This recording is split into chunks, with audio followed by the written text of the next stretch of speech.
A poor man in a village had a boat. He earned his living by carrying people across the river. One day, a well-dressed man got into his boat. As they started moving, the passenger began boasting about all the important books he had read. He turned to the boatman and asked, "Have you read any of these books I mentioned?" The boatman replied, "I'm a simple man, sir. I never learned to read or write." "You're illiterate?" the man said with surprise. "Then 1/4 of your life has been wasted." The boatman felt hurt but didn't respond. After a while, the passenger looked up at the sky and asked proudly, "How much do you know about astronomy? About how the sun, moon, and stars work?" "I actually wrote a book on this subject." The boatman said, "To be honest, I know nothing about astronomy." The man smirked and said, "Then half of your life is wasted." Full of pride, looking down at the boatman, he asked another question. "You know the scientific names of the trees along this river? Do you know anything about botany?" The boatman said hopelessly, "No, unfortunately I'm just a simple boatman." The man declared, "If you don't know anything about nature and plants, then 3/4 of your life has been wasted." The boatman became thoughtful because of these hurtful words. Suddenly, he lost concentration and the boat hit a rock, making a hole in the bottom. Water started pouring in. This time, the boatman asked the passenger, "Do you know how to swim?" The man answered, "No, I never had the chance to learn swimming." The boatman looked straight into the man's eyes and said, "Well, if you can't swim, then I can say you've wasted your entire life, because this boat is sinking." At that moment, the proud man realized an important lesson. One should never mock others with arrogance or consider themselves superior, because you never know when you might need those same people. Something more dangerous than ignorance is pride and arrogance. Goethe's timeless wisdom. Johann Wolfgang von Goethe, the 18th century German literary giant, considered one of the pillars of world literature, was a polymath who mastered diverse fields of knowledge. It is said that Napoleon Bonaparte himself proudly boasted of having read Goethe's work 7 times.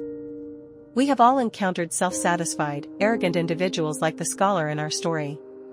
People who, through offensive behavior, seek to dismiss, insult, or belittle us. This is precisely why we must learn to master such situations and regain control when facing them.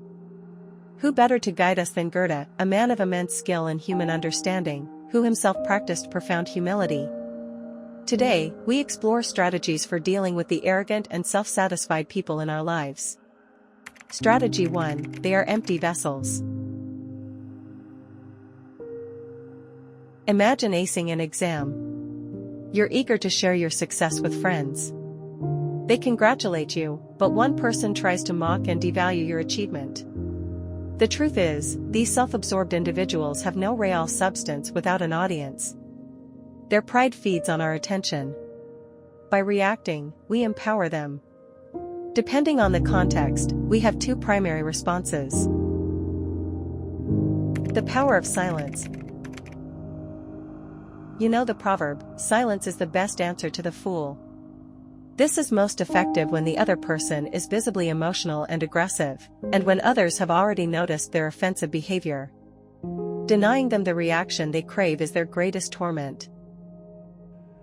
As Mark Twain wisely said, never argue with stupid people, they will drag you down to their level and then beat you with experience. Assertive boundary setting.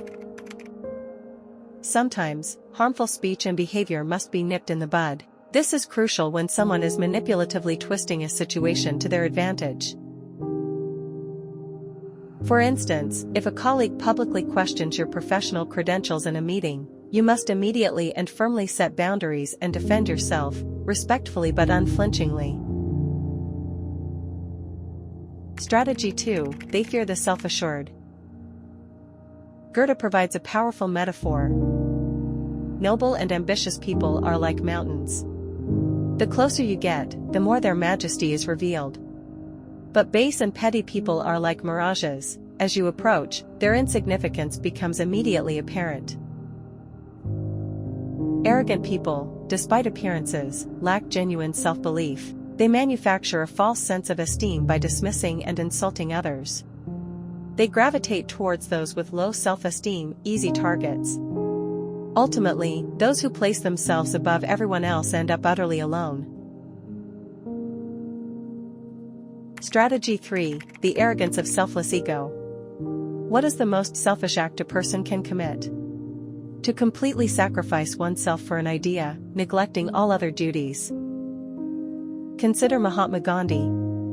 He fought for his nation but failed his own family, denying them a normal home and life. He homeschooled his 4 sons, isolating them from formal education and society, which ultimately deprived them of a future. When criticized, he dismissed it, convinced solely of his own righteousness. A similar case can be made for Buddha, who abandoned his family in the dead of night without a word, pursuing enlightenment for years. Put yourself in his family's shoes. How would you feel if a loved one vanished for an ideal? The world may hail such figures as ultimate self-sacrificers. But do their families share that view? Were these acts, on some level, the pinnacle of selfishness, an arrogance of purpose that disregarded immediate human responsibilities? We invite you to share your perspective in the comments.